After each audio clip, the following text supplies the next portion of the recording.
اب فجر میں 2 رکعت پڑھنی ہے، مولانا صاحب 4 رکعت کیوں نہیں پڑھتے؟ فجر میں اتنی محنت سے اٹھاتے ہیں تو 10 رکعت ہی پڑھ لے آدمی، 2 رکعت ہی کیوں پڑھو؟ بھائی اللہ کی مرضی 2 رکعت پڑھنی ہے۔ وہ ہمارے رشتے دار تھے، میں نے کہا کہ وہ صاحب یہ سمجھائیں، یہ رمضان میں ابھی اذان ہوتی نہیں ہے اور فجر کی نماز پڑھ کے سو جاتے ہیں کہ ابھی بڑا ٹائم ہے، تو کہتے بس بیٹا ہو جاتی ہے نا، بس کیا مطلب سحری کر لی اور ہو۔ میں نے کہا بات یہ ہے کہ جب تک نماز کا وقت ہوگا نہیں، نماز واجب کیسے ہوگی؟ ابھی وقت ہوا نہیں ہے اور آپ پہلے پڑھ لیں، تو اس کا مطلب ہے کہ ہم اصل میں اپنی آسانی ڈھونڈ رہے ہیں، اپنی مرضی ڈھونڈ رہے ہیں۔ ہم نے لاجیکل فلاسفیکل اپنے دین کو سمجھنے کی کوشش نہیں کی ہے۔ خدا ایک ہے، اس کی ہمارے پاس دلیل ہونی چاہیے۔ کیوں ہے خدا ایک؟ 2 کیوں نہیں ہے؟ 2 کیوں نہیں ہو سکتے خدا؟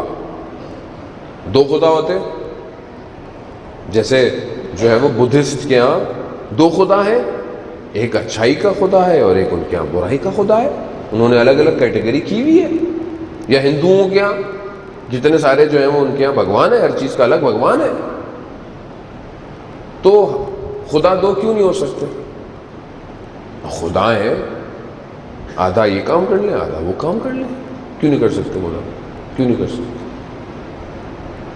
یہ ہمارے جواب آنے چاہیے تھوڑا بہت تو انسان کو۔ یا مطلب ہے میں بولوں کہ خدا ایک ہے، وہ بہت بڑا ہے، بہت طاقتور ہے، تو اس کی کیا ہے میرے پاس دلیل؟ یعنی ہر آدمی کی الگ دلیل ہے، بچے کے لیے الگ ہے، بڑے کے لیے الگ ہے، پڑھے لکھے کے لیے الگ ہے۔ وہ روایت جو ہے وہ بہرحال وہ جو بوڑھی خاتون کی ہے، وہ بعض جگہ کہتے ہیں بہت مستند نہیں ہے، لیکن بہرحال وہ ہے، بعض لوگ اس کو استعمال کرتے ہیں کہ جو رسول خدا گزر رہے تھے اصحاب کے ساتھ، تو ایک بوڑھی سی عورت جو تھی وہ چرخہ کاٹتی تھی اور اس سے پوچھا کہ تمہارے پاس خدا کے وجود کی دلیل ہے؟ تو اس نے بولا کہ یہ چھوٹا سا چرخہ ہے، یعنی کپڑے سینے والا، یہ ایک سسٹم ہے، اب اس سسٹم کو چلانے کے لیے کوئی چاہیے۔ تو یہ کیسے ہو سکتا ہے کہ چھوٹے سے سسٹم کو چلانے کے لیے تو کوئی ضرورت ہے اور اتنے بڑے نظام کو چلانے کے لیے کوئی ناظم کی ضرورت نہ ہو؟ تو وہ اس نے اپنے عقل کے حساب سے اس کی دلیل بنائی ہوئی تھی۔ اسی طرح ہمارے پاس دلیل عزیزان محترم ہونی چاہیے۔ اگر آپ کسی چیز کو ڈینائی کر رہے ہیں تو آپ کے پاس ریزن ہونا چاہیے، اگر آپ کسی چیز کو ایکسیپٹ کر رہے ہیں تو آپ کے پاس ریزن ہونا چاہیے۔ اور یہ چند وجوہات ہیں جس کی وجہ سے امام زمانہ کا ہم پر حق ہے۔ ایک، امام کے وجود کی وجہ سے امام کا ہمارے پر حق ہے۔ کیوں؟ کیونکہ یہ کائنات، اس عالم میں واسطہ فیض وہی ہے، سب سے بڑی ہستی وہی ہے، اس وجود کی وجہ سے ایک ہم پر حق بنتا ہے کہ ہم اپنے وقت کے امام کو مانیں۔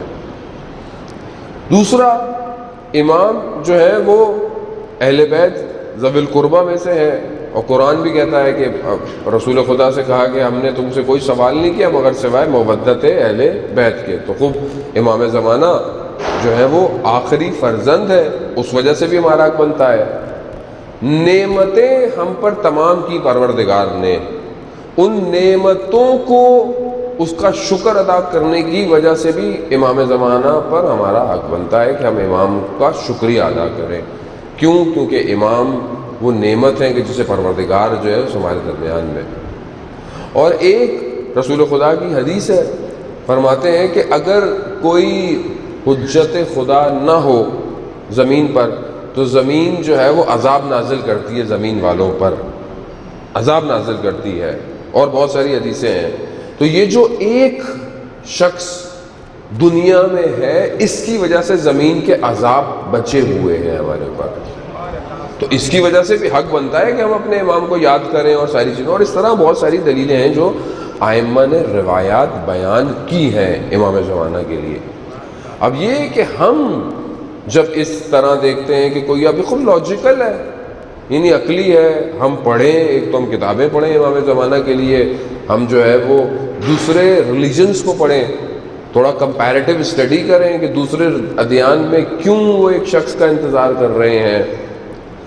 انجیل میں 100 سے اوپر زیادہ دفعہ جہاں موعود کا ذکر کیا گیا ہے، وہاں پر 50 دفعہ جو ہے وہ حضرت عیسیٰ کے علاوہ کوئی اور شخص ہے، یعنی خود حضرت عیسیٰ بھی موعود کا انتظار کر رہے ہیں، تو اس کا مطلب ہے کہ کوئی اور ہے جو آنے والا ہے۔